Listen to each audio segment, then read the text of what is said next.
şirniyyatla çox yaxın əlaqəniz varsa, digər qida məhsullarından yanaşı qida məhsullarının istifadə etməyinizə baxın görün nə qədər, hansı məhsuldan, necə istifadə edirsiniz və yaxud da ki, rasionunuzu gözdən keçirmək lazımdır. Əgər sizin rasionunuz daimi olaraq şirniyyatdan ibarətdirsə də, əlbəttə onsuz qala bilməyəcəksiniz.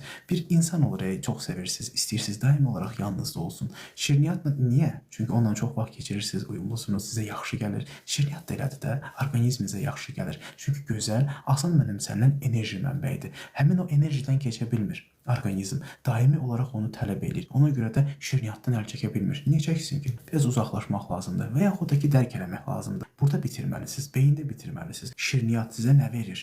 20 saniyəlik, 30 saniyəlik zövq. Ondan sonra əziyyət çəkirsinizsə də, əziyyətinizi zövqünüzün qabağına qoymalısınız ki, mən ağrı, mən acı, mən problem yaşayıram.